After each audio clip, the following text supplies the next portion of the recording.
सर्वेभ्यो नमो नमः। संस्कृत सीखो के यूट्यूब पटल पर मैं प्राध्यापक कृष्ण वशिष्ठ आप सभी का हार्दिक स्वागत और अभिनंदन करता हूं।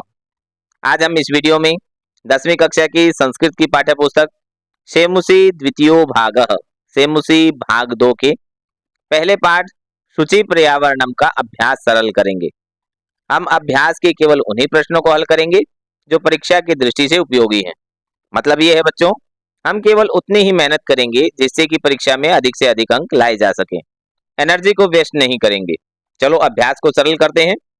तो इसमें अभ्यास में जो पहला प्रश्न है वह है प्रश्नों के उत्तर संस्कृत भाषा में लिखें, जो परीक्षा में ऐसे नहीं पूछा जाएगा।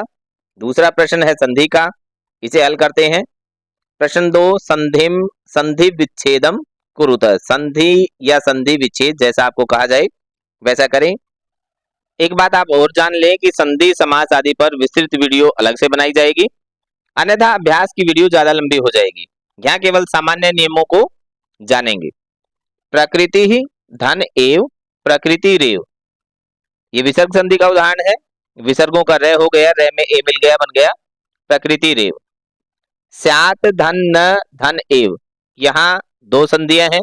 स्यात धन न में विसर्ग संधि है, न धन एव में स्वर संधि है और स्वर संधि में वृद्धि संधि है। तो स्यात में तय को न हो जाएगा, बन गया स्यान्न,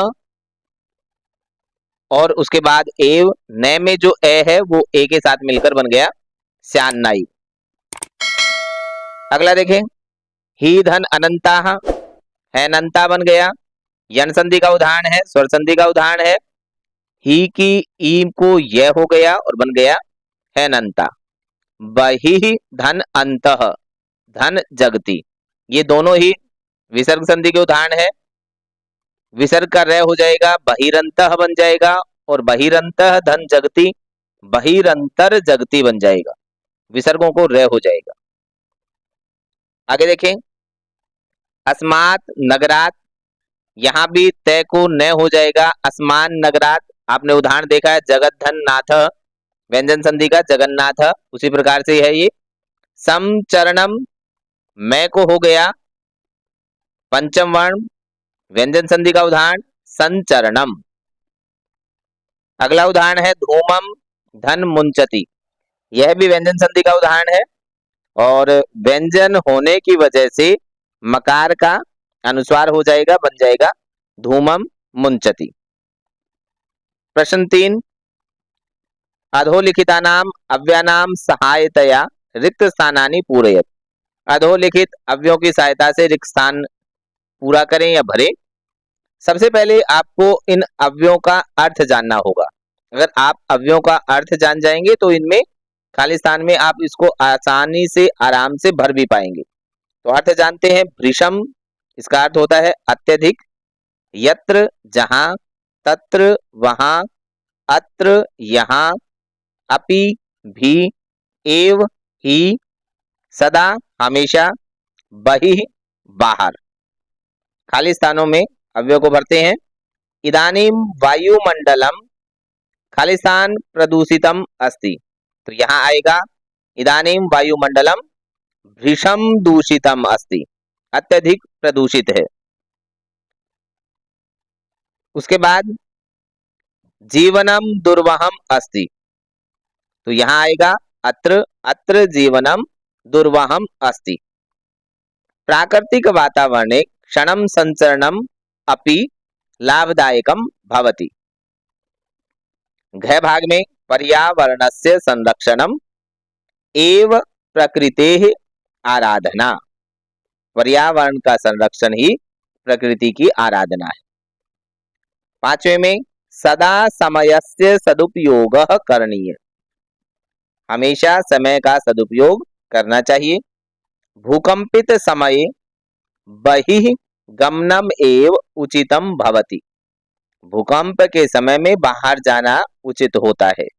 यत्र हरितिमा तत्र शुचि पर्यावरणम, जहां हरियाली है वहां पर्यावरण शुद्ध है। तो यत्र के साथ तत्र का जोड़ा सा बनता है। अत्र तत्र, अगर एक किसी वाक्य में एक पहले आ जाता है तो दूसरा बाद में खाली स्थान में भरा जाता है। अगला प्रश्न देखें, प्रश्न नंबर 4, उदाहरणम अनुसृत्य अधोलिखित पदेषु प्रकृति प्रत्यय विभागम संयोगम कुरुत। उदाहरण का अनुसरण करके अधोलिखित पदों में प्रकृति प्रत्यय का विभाग या संयोग यानी कि जोड़ना या तोड़ना आप करें। उदाहरण दिया गया है जातम और ये बना है जन धातु से क्त प्रत्यय लगने से। आगे देखें, प्रधन क्री धन क्तिन बन जाएगा प्रकृति ही।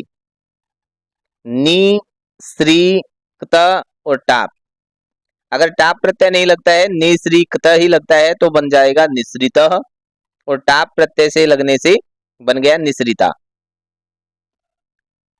एक प्रश्न इस प्रकार से भी परीक्षा में पूछा जाता है कि इसमें आप उपसर्ग अलग करके लिखें, तो आप ये ध्यान रखें प्रकृति में प्र उपसर्ग है और निश्रिता में नि उपसर्ग है। तो यहां से उस प्रश्न को भी आप समझ सकते हैं, हल कर सकते हैं। आगे देखें, दुष धन क्त बन गया दूषितम। वस्तुतः जो क्त प्रत्यय है वो तीनों लिंगों में उसके रूप चलते हैं, दूषित, दूषिता, दूषितम ऐसे बनते हैं। क्री धन अनियर, क्री धातु से अनियर प्रत्यय लगा बन गया करणीयम। क्री से कर बनता है और रे की वजह से न को अण हो जाता है, ये आप ध्यान रखें। जैसे राम शब्द से रामेण बनता है और बालक से बालकेन बनता है, तो ये ध्यान रखना रे की वजह से अनियर का न का अण हो गया। आगे देखो, भक्ष धातु से यत प्रत्यय लगने पर बनता है भक्षम और रम अनियर टाप। रम धातु से जब अनियर प्रत्यय लगा तो बन गया रमणीय और टाप प्रत्यय भी जुड़ गया तो बन गया रमणीय। आगे व्री धातु से अनियर प्रत्यय लगा तो बन गया वर्णीय और टाप प्रत्यय भी लग गया तो बन गया वर्णीय। पिस धातु से क्त प्रत्यय लगने पर बना पिष्टा। अगला प्रश्न देखें, अधोलिखिता नाम पदानाम पर्याय पदम लिखत। अधोलिखित पदों के पर्याय पद अर्थात समानार्थक पद आपको लिखने हैं। पहला है सलीलम, सलीलम का पर्याय पद है जलम। आम्रम, आम्रम का पर्याय पद है रसालम। वनम, वनम का पर्याय पद है कांतारम। शरीरम, शरीरम का पर्याय पद है तनुः। और कुटिलम, कुटिलम का पर्याय पद है वक्रम। पाषाणम, पाषाणम का पर्याय पद है प्रस्तरम, पाषाण होता है पत्थर। अब प्रश्न नंबर 6 देखिए, उदाहरणम अनुसृत्य पाठात् चित्वा च समस्त पदानि लिखत। उदाहरण का अनुसरण करके पाठ से चित्वा चुनकर समस्त पद आपको लिखने हैं। ये समास है, विग्रह पद आपको दिए गए हैं, समस्त पद आपको लिखने हैं। अभ्यास में केवल इतना ही कहा गया है, लेकिन हम साथ के साथ समास को भी जान लेते हैं, क्योंकि पेपर में समास का नाम भी पूछा जाता है और विग्रह करना भी आता है, दोनों ही प्रकार से आता है, तो दोनों को हम सरल करते हुए चलते हैं। उदाहरण है मलेन सहितम, समस्त पद है समलम और समास का नाम है अविभाव।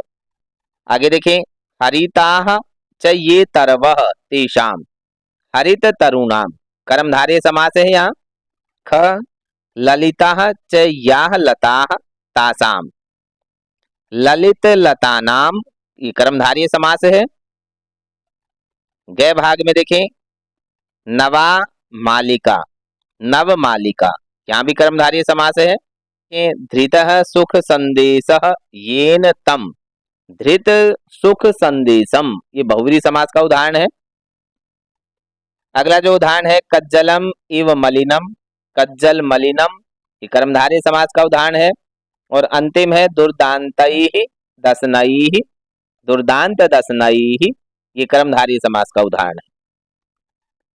अंतिम प्रश्न 7वां, रेखांकित पदमाधृत प्रश्न निर्माणम कुरुत।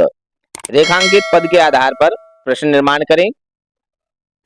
शतशक्तियानम कज्जल मलिनम धूमम मुंचति, कज्जल मलिनम काजल के समान मैला धुआं छोड़ती है, तो यहां इसका प्रश्न निर्माण बनेगा कीदृशम। प्रश्न निर्माण पर चैनल पर एक और वीडियो डाली गई है, जिसमें विभक्तियों के अनुसार सभी पाठों के अभ्यास से प्रश्नों को सरल किया गया है, आप उसको भी देखें, जिससे कि आप अच्छी प्रकार से प्रश्न निर्माण करना सीख जाएंगे। उद्याने पक्षिणाम कलरवम चेत प्रसादयति। पक्षिणाम, तो इसका प्रश्न निर्माण होगा केशाम। पाषाणी सभ्यतायाम लता तरु गुल्माः प्रस्तर तले पिष्टाः सन्ति। लता तरु गुल्माः ये बहुवचन है तो आ जाएगा के। महानगरेषु वाहनानाम अनंताः पंक्तयः धावन्ति। महानगरेषु अर्थात जगह की बात हो रही है, तो कुत्र कहाँ। प्रकृत्याः सन्निधौ वास्तविकं सुखम विद्यते। प्रकृति के सन्निधि में वास्तविक सुख विद्यमान होता है, तो प्रकृत्याः कस्याः। इस प्रकार से आज हमने पहले पाठ के अभ्यास को सरल किया। इसके सप्रसंग सरलार्थ की भी वीडियो चैनल पर विद्यमान है। डिस्क्रिप्शन बॉक्स में भी उसका लिंक डाल दिया गया है। आप वहां से सप्रसंग सरलार्थ को सरल कर सकते हैं, जान सकते हैं। आप वीडियो को ज़्यादा से ज़्यादा लाइक करें, अपने मित्रों के साथ शेयर करें, चैनल को सब्सक्राइब करें। मिलते हैं दूसरे पाठ की वीडियो के साथ। तब तक के लिए नमस्कार।